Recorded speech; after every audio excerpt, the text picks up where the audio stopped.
नमस्कार दोस्तों, आप सभी का स्वागत है एक बार फिर से आपके अपने YouTube channel reels of real estate पे। मैं हूं आपका होस्ट गौरव। तो आज जिस टॉपिक पे हम बात करेंगे, एक कंप्लीट टॉपिक पे बात करेंगे। जो प्रधानमंत्री आवास योजना के फ्लैट्स हैं, उनकी रजिस्ट्री कैसे होगी, क्या-क्या सावधानियां आपको रखनी है, क्या-क्या गलतियां नहीं करनी है, ताकि आपका जो रजिस्ट्री का प्रोसेस है वो पूरा कंप्लीट हो, आसानी से कंप्लीट हो। इस विषय पे आज बात करेंगे। तो अगर आपको प्रॉपर इंफॉर्मेशन चाहिए, कंप्लीट इंफॉर्मेशन चाहिए, तो वीडियो को स्किप करने की गलती मत करिएगा। अगर एक भी पॉइंट आपसे मिस हुआ तो आपको जो कंप्लीट इंफॉर्मेशन मिलने वाली है वो फिर अधूरी रहेगी। तो प्लीज वीडियो को पूरा देखिएगा, यहाँ पे आराम से देखिएगा, पॉज करके देखिएगा, ताकि आपके कोई भी पॉइंट स्किप ना हो। और इससे पहले आपसे रिक्वेस्ट करूंगा, यदि चैनल पे मेरे नए हैं तो चैनल को सब्सक्राइब करना और ऑल नोटिफिकेशन को प्रेस करना मत भूलिएगा। तो समय को मैं यहाँ पे ज़्यादा वेस्ट नहीं करूँगा। कुछ ही मिनटों में हम समझने का प्रयास करेंगे कि जो रजिस्ट्री का प्रोसेस है वो कैसे आसानी से आप कर सकते हैं। तो देखिए, मैं शुरुआत से आपको लेकर यहाँ पे चलता हूँ कि जब आपने फॉर्म फिल किया होगा और आपको लॉटरी में पता चल गया होगा कि फला फला फ्लैट नंबर आपको आवंटित हुआ है, या ये सारी चीजें। तो बेसिकली रजिस्ट्री का जो प्रोसेस स्टार्ट होता है, दो तरीके से स्टार्ट हुआ है। कई लोगों के साथ में, कई लोगों को कॉल आया, कई लोगों को बताया गया कि आपका लॉटरी का रिजल्ट आ गया है, आप चाहें तो रजिस्ट्री करा सकते हैं या रजिस्ट्री करा लीजिए, कॉल आया। कुछ लोग खुद से केडीए ऑफिस गए और वहां पे इंक्वायरी की और उनको पता चला कि रजिस्ट्री का क्या प्रोसेस है। अब एक सिंपल और सही रजिस्ट्री का क्या प्रोसेस है वो मैं आपको यहाँ पे डिस्क्लोज करूंगा। तो सबसे पहले जो फर्स्ट स्टेप है, आपको पता है सभी योजनाएं डिफरेंट डिफरेंट ईयर्स में आई हैं। कई 2020 में, 2021 में, उसके बाद जैसे जवाहरपुरम योजना आई वो बाद में आई। तो कानपुर में बेसिकली 3 से 4 योजनाएं चल रही हैं जिनका समय जो है डिफरेंट डिफरेंट तरीके से है। लेकिन जो रजिस्ट्री का प्रोसेस है कुछ हद तक सभी का एक जैसा है, कोई भी उनमें डिफरेंट नहीं है। तो आज हम जिस योजना के बारे में बात कर रहे हैं वो महावीर नगर विस्तार योजना के बारे में बात कर रहे हैं, भागीरथी जानवी योजना के बारे में बात कर रहे हैं, और बाकी जो योजनाएं कंप्लीटेड है उनके बारे में बात कर रहे हैं कि आप उनका रजिस्ट्री का जो प्रोसेस है वो कैसे कर सकते हैं। तो सबसे पहले जो पॉइंट है आपको ध्यान रखना है, सबसे पहला पॉइंट, में कई जब मैंने वीडियो बनाए हैं मैंने वीडियो में ये बताया है कि आपका अगर कोई अमाउंट बकाया है, किसी भी कारण आपकी जो किस्त है वो आप भर नहीं पाए हैं, कोई भी रीजन हो सकता है, सबके पास फाइनेंशियल प्रॉब्लम्स हो सकती है। तो अगर आप उसको पूरा नहीं कर पाए हैं तो फर्स्ट ऑफ ऑल आपका ये कर्तव्य बनता है कि आप जाएं, अपना जो भी ड्यूज है केडीए में, जो भी आपकी किस्तें हैं, जो भी आपका अमाउंट है, वो फटाफट वहां पे फुलफिल कीजिए। क्लैरिफिकेशन वहां से लीजिए कि आपका कुछ वहां पे अमाउंट बकाया नहीं है। सारी जो रसीदें हैं वो इकट्ठी कीजिए और एक फाइल बनाइए प्रॉपर, जिसमें आपके सारे डॉक्यूमेंट्स होने चाहिए। जो भी आपका आवंटन लेटर आपको मिला, अलॉटमेंट लेटर आपको मिला, उसके साथ में जितनी भी रिसिप्ट हैं वो आपको मिली, सारी की सारी चीजों की एक फाइल आपको बना के रखनी है, जिसमें आपका आधार कार्ड या जिनके नाम से भी फ्लैट आवंटित हुआ है वो सारी चीजें। और एक इंपॉर्टेंट चीज यहाँ पे बहुत जरूरी है, यदि आपका आधार नंबर मोबाइल नंबर से कनेक्ट नहीं है तो भी आपकी रजिस्ट्री में बहुत बड़ा एक विलंब का ये हो सकता है, आपकी रजिस्ट्री बीच में लटक जाएगी। तो ये स्टेप यहाँ पे बिल्कुल मत स्किप करिएगा। आपके मोबाइल नंबर को आपके आधार नंबर से जरूर ऐड करवाइए, उसको इंटरनेट कैफे में जाके, या जैसे भी आप करा सकते हैं। और दूसरा, आपका जो पैन कार्ड है वो भी आधार नंबर से जुड़ा होना चाहिए। तो दो ये ऐसे पॉइंट्स हैं जो आपको करके रखने हैं।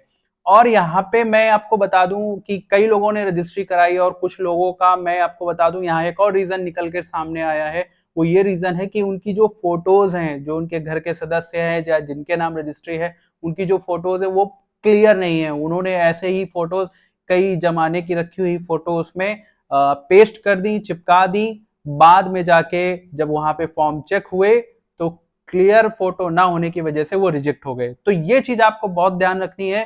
फोटो थोड़े पैसे, जहां आप 20-30 रुपए लगाते हैं वहां पे 100-150 रुपए लगाइए, लेकिन डिजिटल फोटो, एक अच्छी फोटो जो देखने लायक हो, वो फोटो वहां पे पेस्ट कीजिए। आखिरकार ये प्रॉपर्टी का मामला है, तो मैं ये आपको कन्विंस करना चाहता हूं कि जो भी आप चीजें कर रहे हैं, थोड़ा सा भले ही उसमें पैसा, जब आप इतना खर्च कर चुके हैं तो वहां पे थोड़ा सा पैसा और वहां पे लगा दीजिए। तो ये सारी चीजें हैं यहाँ पे। अब इसके बाद में जो दूसरी चीज है यहाँ पे ये आती है कि इतना सब करने के बाद में आपको फाइल अपनी तैयार कर लेनी है, फिर आपको जाना है केडीए ऑफिस। यदि आपके पास कोई कॉल नहीं आई है, और आप ये बिल्कुल समझ के रखिए कि वो सरकारी कर्मचारी हैं, आपको कॉल या ऐसी चीजें बिल्कुल भी नहीं आएंगी वहां से। आप जानते हैं आप सभी कि सरकारी काम कैसा होता है, तो आप खुद स्वयं से वहां पे जाइए, काउंटर्स पे जाइए। ये तृतीय तल पर, और जो प्रधानमंत्री आवास योजना से रिलेटेड जो काम होता है वो केडीए ऑफिस के तृतीय तल पर होता है। वहां पे सारे कर्मचारी, सारे ऑफिसर्स आपको वहां पे मिलेंगे। गार्ड से पूछ के भी आप वहां पर जा सकते हैं। उनसे अलग अलग काउंटर है, अलग अलग योजना के अलग अलग अधिकारी हैं। महावीर नगर योजना, भागीरथी योजना, या जितनी भी योजनाएं चल रही है सबके अलग अलग अधिकारी हैं। वहां पे जाइए, उनको अपनी फाइल दीजिए कि आप रजिस्ट्री कराना चाहते हैं। तो इसके बाद में सरकारी कर्मचारी हैं, जरूरी आनाकानी वो आपसे करेंगे कि कल आइए, परसों आइए, ये सारी चीजें। आपको अपनी बात को कहना है, उनको कन्विंस करना है कि आपके पास में इतना समय नहीं है, आप बार बार दौड़ नहीं सकते, और अपना काम करवा के ही वहां से निकलिए। इसके बाद में आपकी फाइल प्रोसेस होगी। इसके बाद में जो प्रोसेस रहता है, इसके बाद में जो प्रोसेस मैं आपको बता देता हूं। इसके बाद में आपका सारा कैलकुलेशन किया जाएगा, आपकी सब्सिडी निकाली जाएगी, आपकी फाइल वेरिफिकेशन होगा, सारी की सारी चीजें। इसमें बहुत सारा समय लग सकता है, इसमें 1 से 1.5 महीने तक लग सकता है, क्योंकि ये सरकारी काम है, कोई प्राइवेट चीज नहीं है वहां पे कि फटाफट वो सारी चीजें आपकी कर देंगे। तो वहां पे ये प्रोसेस होने के बाद में आपका जो थर्ड प्रोसेस आएगा वो आएगा आपके सिग्नेचर्स का प्रोसेस। और जो सिग्नेचर का प्रोसेस है वो एक लेंदी प्रोसेस है। ये आपको केडीए ऑफिस में ही होगा, जहां पे आपका बायोमेट्रिक वेरिफिकेशन होगा सारी चीजों का। आपके जितने भी जो भी सदस्य उसमें इन्वॉल्व हैं, उनका, जैसे किसी परिवार के माता पिता हैं तो उनका बायोमेट्रिक वेरिफिकेशन होगा वहां पे, सारी की सारी। इसमें हो सकता है आपका पूरा दिन लग जाए केडीए ऑफिस में। ये सारी चीजें होने के बाद में आपकी फाइल आगे प्रोसेस होगी रजिस्ट्री के लिए। अब रजिस्ट्री यहाँ 2 तरीके से हो रही है। कुछ लोगों को मैंने पाया कि उनका जो रजिस्ट्री का प्रोसेस है वो केडीए ऑफिस में ही हो जा रहा है, कुछ लोगों को कचहरी भी जाना पड़ रहा है। तो इसमें मुझे थोड़ा सा डाउट है, अभी तक कोई क्लैरिफिकेशन प्रॉपर नहीं आया है। अधिकारी किस तरीके से काम कर रहे हैं मुझे अंदर का उतना पता नहीं है, लेकिन हाँ, रजिस्ट्री आपकी इन 2 तरीके से हो जाएगी। रजिस्ट्री होने के बाद में आपको कुछ, रजिस्ट्री होने के समय आपको कुछ अमाउंट पे करना पड़ सकता है। एग्जैक्टली अमाउंट मुझे नहीं पता, लेकिन लगभग आपको 10,000 रुपए का अमाउंट यहाँ पर पे करना पड़ सकता है। तो ये रजिस्ट्री से रिलेटेड है। और रजिस्ट्री होने के बाद में आपको एक प्रॉपर लेटर मिलेगा। उस लेटर को आपको लेकर जाना है, जिस योजना, जो योजना है वहां पे आपको लेकर जाना है। और आपको ये चीज वहां पे पहले ही बता देनी है कि जब जब जाएंगे तो जो कंपनी कंस्ट्रक्शन कर रही है वहां पे वो अधिकारी रहते हैं, उनको आपको अपना लेटर दिखाना है कि फला फला फ्लैट जो है वो आपका है, और उसकी कंडीशन वेरीफाई करानी है। क्योंकि देखिए सारे फ्लैट ऐसे ही पड़े हैं, किसी की खिड़की का कांच टूटा हुआ है, किसी का दरवाजा निकला हुआ है, कहीं किसी का पाइप निकला हुआ है। तो ये कंपनी की, जहां तक मैं समझ रहा हूं, ये कंपनी की रिस्पॉन्सिबिलिटी है, वो वहां पे सारी चीजें सही करके आपको देगी ताकि आप वहां पर रहना शुरू कर सके। तो ये था एक कंप्लीट प्रोसेस रजिस्ट्री का। अब इसके बाद में जो बात आती है कि बिजली पानी की व्यवस्था, उसके लिए मैंने एक सेपरेट वीडियो बनाया है। आप प्लेलिस्ट फॉलो कर सकते हैं, आप वीडियो की लिस्ट में जा सकते हैं कि मीटर आपको कैसे लगवाना है, बिजली कैसे लगवानी है, वो आपको वहां से मिल जाएगी सारी इंफॉर्मेशन। तो इस तरीके से आप वहां पर रहना स्टार्ट कर सकते हैं। तो एक कंप्लीट प्रोसेस था ये रजिस्ट्री का, प्रधानमंत्री आवास योजना कानपुर से रिलेटेड का। बाकी का जैसे हमारे पास अपडेट आता रहेगा हम आपको सारी की सारी जानकारी यहाँ पर देते रहेंगे। आई होप आपको ये इंफॉर्मेशन बहुत सही लगी होगी, आपको कुछ वैल्यू ऐड यहाँ पे मिला होगा। यदि आपको ये इंफॉर्मेशन अच्छी लगी है तो वीडियो को सभी लोगों के साथ में शेयर कीजिए, ताकि अन्य लोगों को भी इस बारे में पता चल सके, लोग अवेयर हो सके, जो इधर उधर परेशान हो रहे हैं उनको एक सही जो जानकारी है वो मिल सके।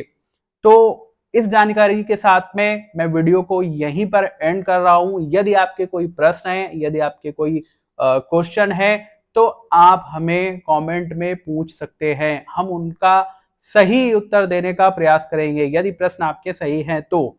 अगर बार बार रिपीटेड आप क्वेश्चन पूछते हैं तो आप प्लेलिस्ट फॉलो कर सकते हैं हमारी, वहां पे भी हमने ऐसे वीडियो बनाए हैं जिनसे आपको इंफॉर्मेशन मिल सकती है। और हाँ, अंत में एक बात जरूर बोलूंगा, हमें सपोर्ट करिए, हमारे चैनल को ग्रो करने में हमारी मदद करिए, शेयर कीजिए, लाइक कीजिए, सब्सक्राइब कीजिए। समय देने के लिए आप सभी लोगों का बहुत बहुत धन्यवाद।